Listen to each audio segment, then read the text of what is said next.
kesalahan kita dalam arti pada waktu persiapan dulu kita tidak cukup kritis dan tidak cukup teliti. Sekarang yang kita terima adalah akibatnya. Ketika berbicara apakah pemilu ini berintegritas, Yus tadi sudah menyampaikan hasil risetnya makin lama makin turun ini ya, integritas pemilunya gitu di mata publik.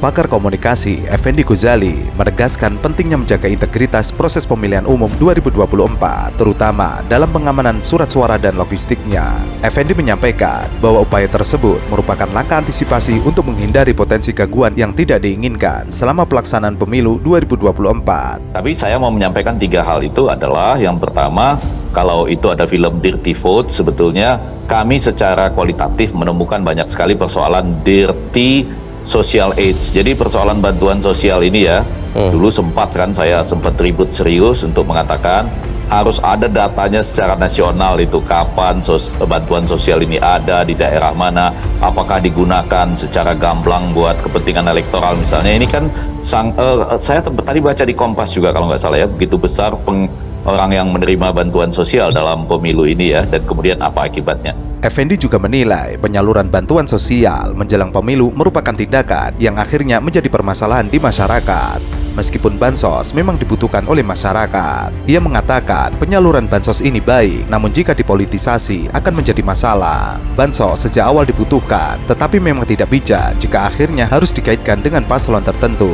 Penyaluran bansos menjelang pemilu ini menjadi masalah serius, sebab akan berdampak kepada kemurnian suara rakyat. Jadi itu ada satu persoalan tadi yang saya sebutkan. Persoalan yang kedua, betul sekali Sirekap ini Mas Idam, teman-teman di Bawaslu dan KPU itu akhirnya kan sekarang harus bekerja keras, ya selamat bekerja keras lah ya, di tengah pasti penurunan persepsi publik terhadap integritas itu karena 2 hal. A-nya, ini kan tidak masuk akal, real count itu berlangsung begitu lama dan panjang gitu. Saya yakin B-nya, kalau kita mengadakan lelang secara terbuka di antara anak-anak bangsa ya yang punya kemampuan IT yang saya yakin sangat luar biasa, ditambah juga misalnya kapan perlu memang harus ada support internasional kalau memang mau dibuka lelang secara internasional. Effendi juga menyoroti terkait server KPU yang menjadi permasalahan ternyata berada di luar negeri. Meskipun yang digunakan diketahui milik layanan penyedia internet raksasa Alibaba, namun Effendi meminta agar ada keterbukaan dari KPU.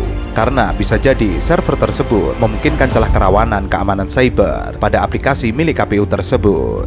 Merujuk peraturan pemerintah nomor 71 tahun 2019 tentang penyelenggaraan sistem dan transaksi elektronik dan Undang-Undang nomor 27 tahun 2022 tentang perlindungan data pribadi, data seluruh masyarakat Indonesia harusnya berada di Indonesia. Meskipun Alibaba Hosting umumnya dipakai perusahaan swasta untuk e-commerce, ditakutkan ada campur aduk dengan jutaan data lain dan ini berisiko bocor. Pertama saya mau mengatakan itu tidak ada masalah tempatnya ada di negara mana dalam konteks tertentu sejauh 4 algoritma dari IT KPU di seluruh dunia ya election itu. Satu, bahwa seluruh orang tahu persis sistemnya dipakai apa, dibuat oleh siapa, tempatnya di mana, biayanya berapa, atau pakai APBN. Yang kedua, seluruh pesertanya tahu persis keunggulannya apa.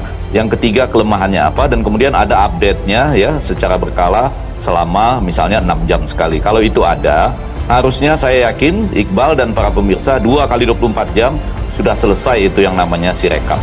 Selain itu, menurut Effendi Ghazali, pemilu 2024 bermasalah lantaran ada pelanggaran etika. Ia menyoroti pentingnya etika dalam pengambilan keputusan MK serta mengkritik ketidakjelasan dalam keputusan MK. Meskipun sah dalam konteks demokrasi, perlu mengkaji lebih dalam keberadaan aspek etika dan moral dalam keputusan MK. Selain kontroversi hukum, keputusan tersebut juga memiliki dampak politik yang signifikan terkait kredibilitas Gibran Rakabuming Raka sebagai calon wakil presiden. Nah, yang ketiga, tentu saja integritas pemilu ini bermasalah karena ada kaitannya dengan pelanggaran etika. Tadi saya lihat ada beberapa pengamat ya, sudah antara lain Prof. Ikrar Sabakti ya yang membicarakan soal etika dan lain-lain. Itu saya juga bingung, Iqbal, ya ini mungkin menjadi perhatian menarik Yus ya. Nanti terutama dalam konteks bagaimana semua orang yang menyuarakan tentang pelanggaran etika itu tiba-tiba sekarang berhenti setelah melihat hasil quick count. Hasil quick count ini cuma melukiskan 2 hal ya sebetulnya. Yang pertama, apakah publik tidak mengerti tentang pelanggaran etika ataukah publik itu tidak peduli dengan pelanggaran etika.